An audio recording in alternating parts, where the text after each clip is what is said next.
Well, let's get going right now. It's a corporate presentation by Philips, the population health and the art of dynamic portfolio management, one of the crucial and significant topic to be discussed by Adarsh Holavanahalli, business head, CAD Venture Philips. Can we have him on stage, please?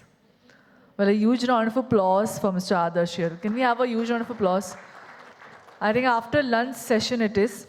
So, but let's be a little zealful and zestful, everybody. Hey everybody, everybody knows that nobody can compete with lunch, so I'm not going to try.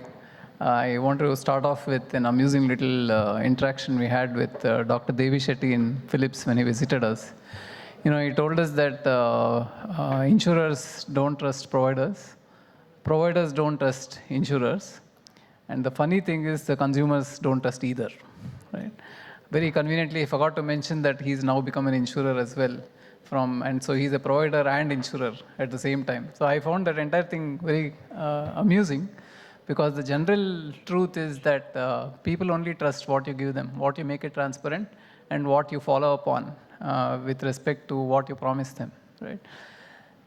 Given that backdrop, I just wanted to kind of tell you a very pet topic of mine. I am the business lead for this venture in Philips.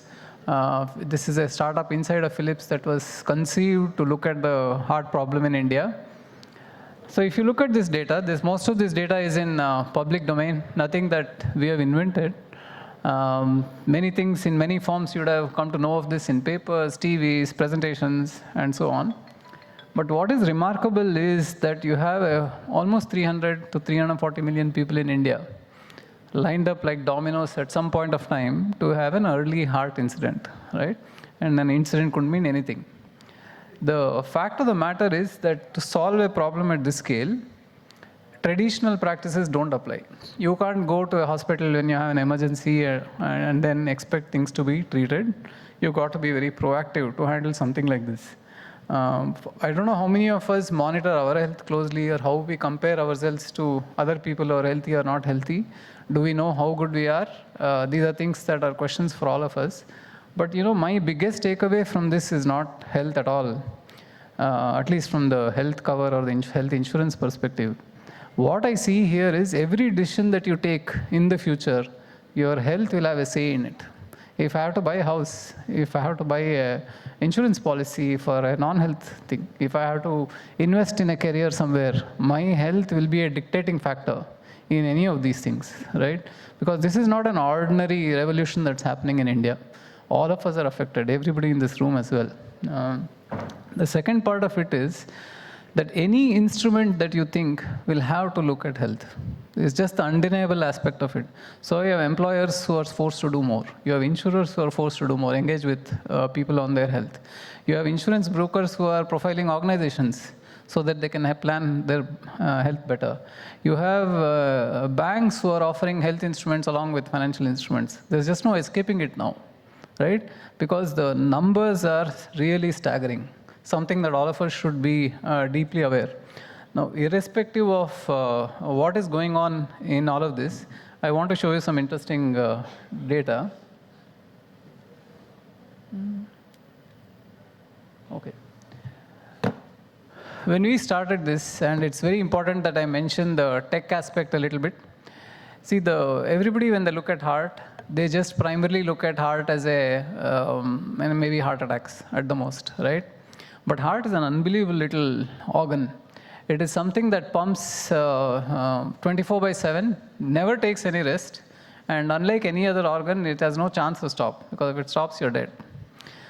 Now, a pump like that is very interesting, right? It reflects what is going on in your body at any point of time. So if you see the parameters on the left, the heart is actually a great representative of all of these things that are happening. So if you don't sleep well, if you don't eat well, if you don't exercise well, if you have some underlying disease, so on and so forth, everything just happens to reflect in the heart, as long as you know how to look for it, right?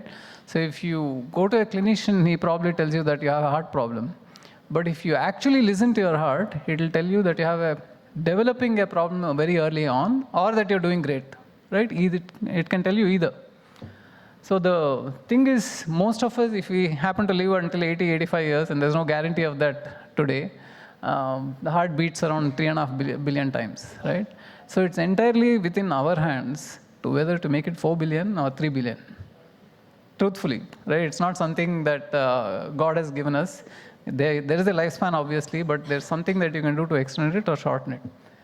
So what we did was kind of look at heart from the perspective of how balanced you are, how stable you are, how enduring you are, whether your heart is aging faster than you at any point of time, and whether there are any permanent traits that define you as a person.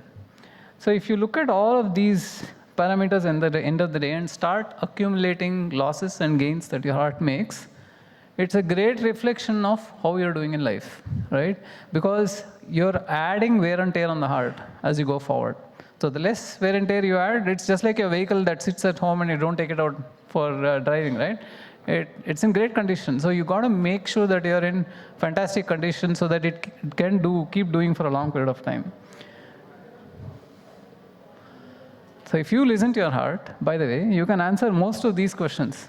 So which essentially tells you that God has given you the greatest variable known to mankind, and that's what we call heart today, right? You can have a smartwatch, you can do all of these things, but if you just understand heart behavior, it tells you everything you want to know about your life and what to deal with it and how to deal with it, including emotional and physical stresses that you put. So what we have done, I'll get down to the why this is important and then how it's important to insurance as well going forward. So we have taken a smartphone, used the smartphone camera, and we are able to, you can put it on your finger or carotid on any place on the body which has some vasculature, which is blood vessels, and then extract using PPG technology a whole lot of physiology. Physiology typically means vitals, right?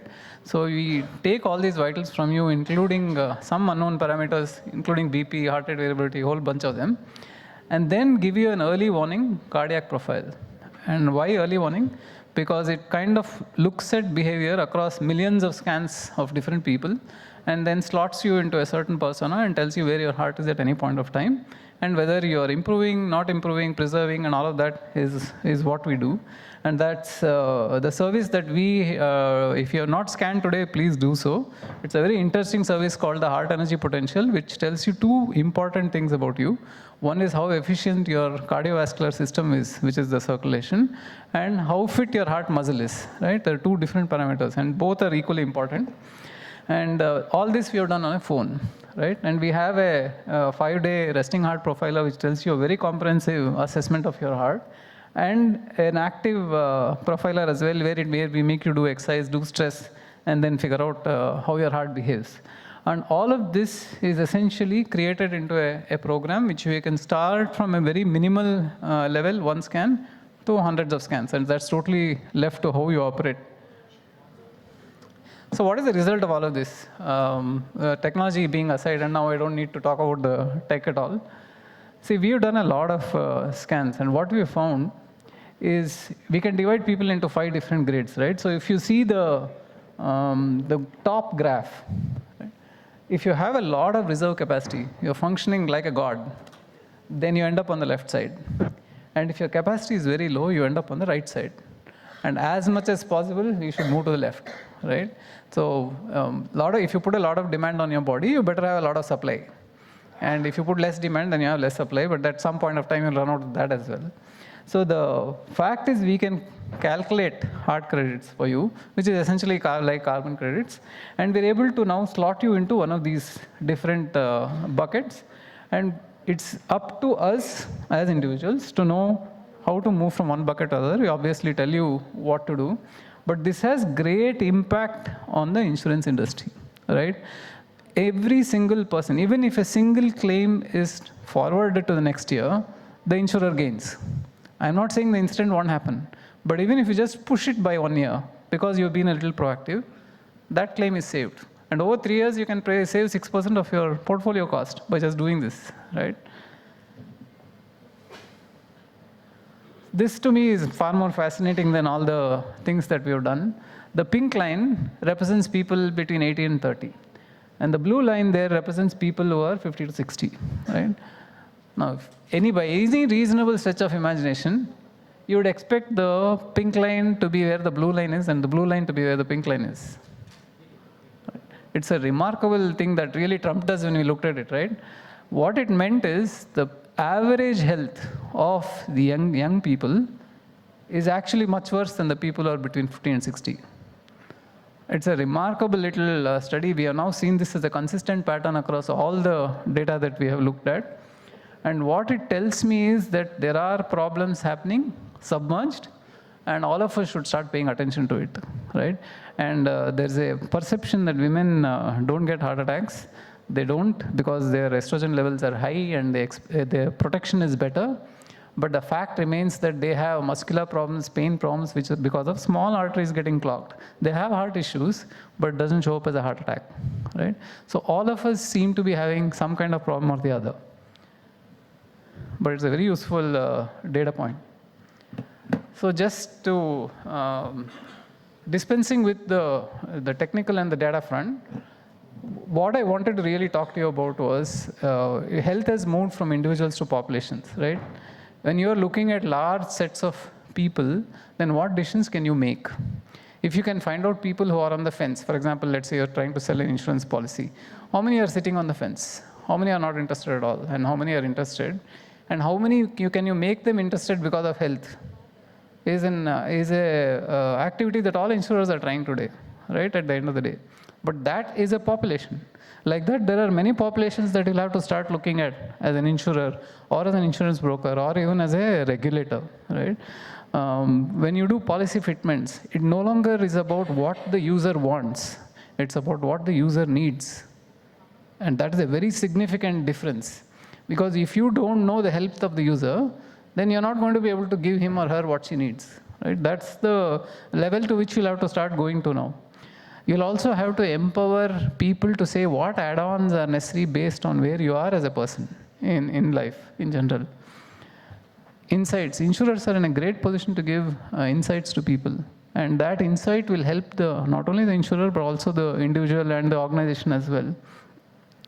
Which benefits that you give in a policy are being used by a certain user group? How effective is it for that user group? Has it improved their health? That's again a population that you have to look at, right?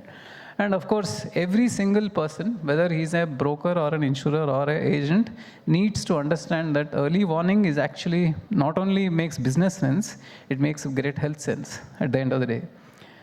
Beyond that, if you as an insurer can create a portfolio map of all of your clients in a certain policy, then you have a dynamic risk that you can track on a month-to-month or a week-to-week basis.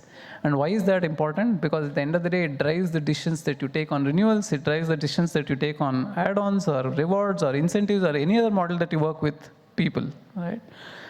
And the early warnings, as I mentioned, claims risk is great for insurers. And it's also a very great engagement point for insurers when you want to work with people. People are looking for solutions. So it's important for you to reach out to them at the end of the day. And if you go higher up, then obviously there is a discovery of people who need a certain insurance policy, because you know that the penetration of India can be much better. So the tip of the spear is something like this, where you can actually go certify them on their health and say, hey, do you want a policy? Or if don't want a policy, keep them warm, come back to them 6 months later and say, maybe you're ready for a policy now.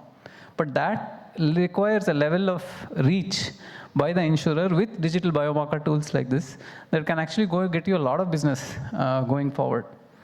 And then, of course, the important thing is the showcase, which I feel is severely lacking. So we have something called Heart Quality Index, which can be used to showcase a portfolio, which can be used to showcase individuals, a region, a country, company, anything at the end of the day. And that's fundamentally a strong win for the insurer. So the bottom line is all of these are great population stories that you have to look at. How we arrive them today is simplified by the tool that we have or other tools that are out there. The advantage of what we are building at Philips is a scale that can go to millions and billions across India. And we plan to be present everywhere, whether it's retailers, insurance brokers, whether it is employers, whether it is any other government agency, anything. This is where we think the future is headed. The future is where there's a whole lot of digital data which everybody can tap into and then look at populations and how to address them, right? So I'll kind of stop there. I'd love to have questions if anybody has doubts about what I spoke of or points that they want to add.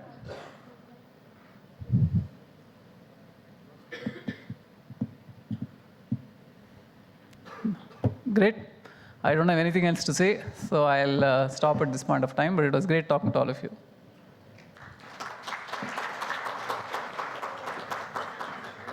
Be on stage, sir. Sir, I'll request you to kindly be on stage. Yeah, I think, can we have a huge round of applause, everyone? Thank you for this very informative session out here. I'll request Dr. 𝐈𝐧𝐬𝐮𝐫𝐚𝐳 Xangam, Chief Business Officer, to kindly join us on stage to felicitate Mr. Adarsh, Business Head, CAD Venture, Philips.